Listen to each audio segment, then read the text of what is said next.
Welcome to All Things Social Security. Enjoy your video. Good morning. This is coming out today, Thursday, I think, largely because my replay wasn't yet processed by YouTube from the live stream yesterday, which would normally come out as a Thursday replay at noon. Anyway, so I wanted to share this with you. This morning, pardon me, had a lengthy conversation with a DDS individual who had previously been at the Office of Hearings Operations, pardon me, as a manager, and was now at DDS in a particular state that I think has a reputation for being very behind at the recon level, potentially the initial level as well, but recon for these purposes. And he was talking to me about, made it clear, he happens to be working on a particular case I have, and was the person who left a message about asking for updates and all that. So we had already gotten them all uploaded to the electronic file, but they don't necessarily always know that without checking, I guess, or whatever. But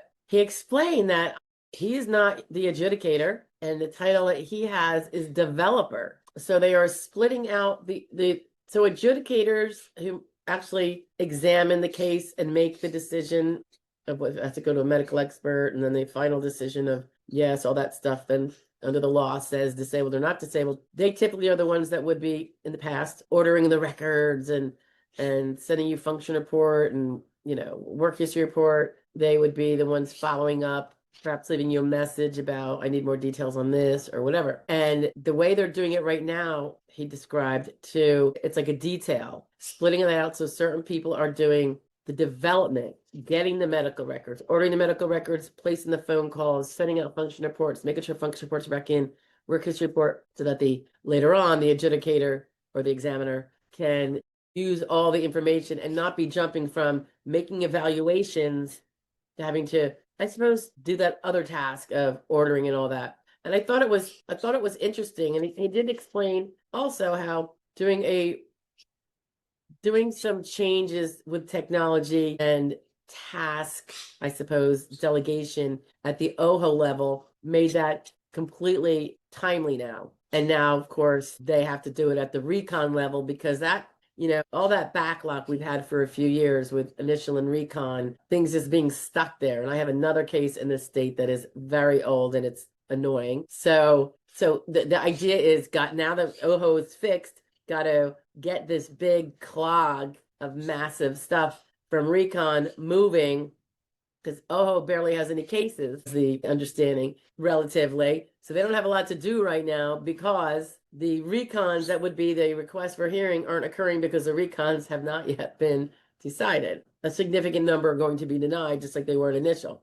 So I thought it was really interesting, and I really enjoyed the fact that they're doing this kind of a detail, and whether, we discussed whether it would be a permanent kind of change in how a case is handled, the adjudicator getting it after everything's in, the developer being the one to get all this stuff.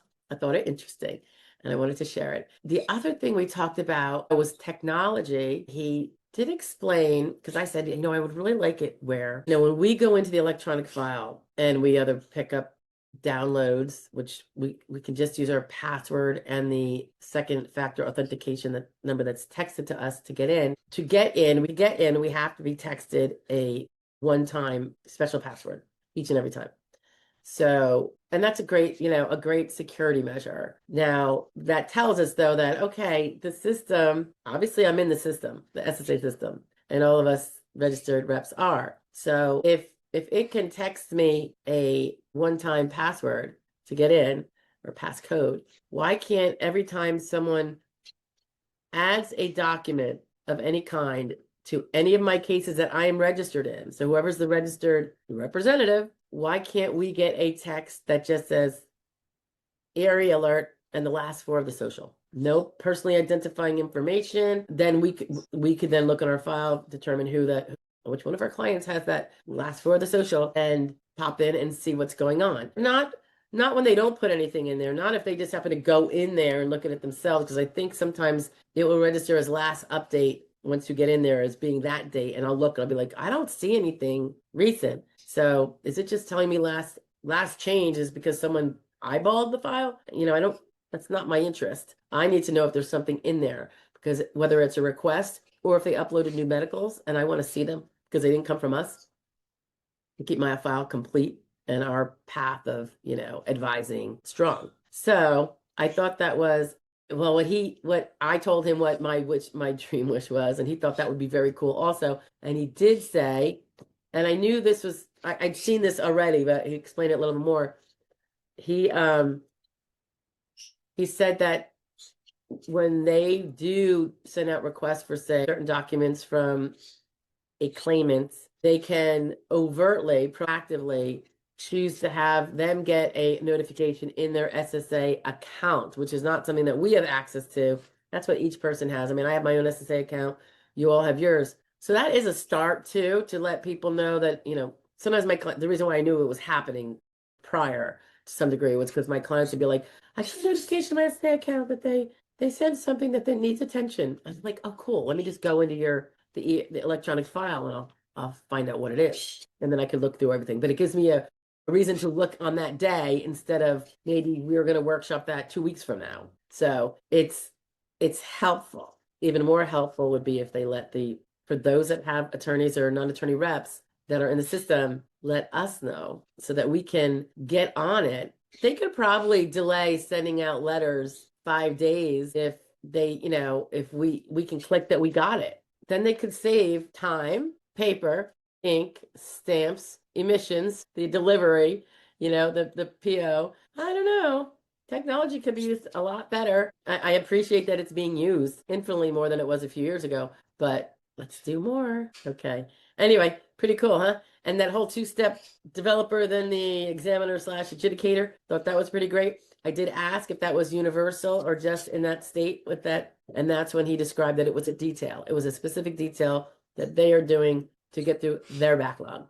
And he goes, but who knows, maybe it'll be permanent and he described how the National Hearing Center was supposed to be a temporary thing, but it worked so well to keep things facilitated that they kept that as permanent. So we'll see. I mean, I'm glad they're trying things. If they don't work well, you don't make them permanent. If they do work well, bingo, you just improve the system. All right, guys, I'll talk to you later. And hopefully YouTube will have processed that video. And it wasn't even like one of the longest live Q&As, but it's still, I don't know, maybe I'm being spanked. So if not, it'll probably come out Saturday. Well, it will now come out Saturday, not Thursday. And this one is now going to be an hour and a half late or something. So my apologies, not out of 12. I'll talk to you later. Bye-bye. Hello again. I hope you enjoyed the video. I hope it was helpful, if not just a little bit informative. In the event you have a Social Security question you want addressed, please feel free to make a comment below and ask the question, even if nothing to do with this particular video. And just a quick, again, reminder, we have our daily video shares and tips around noon every day of the week. And on Wednesdays at 1 p.m. Eastern Standard Time, we have our live Q&A session where you can come in live and enter your questions in the chat. And we all pretty much have a good time for an hour or two. I look forward to seeing you there, hopefully.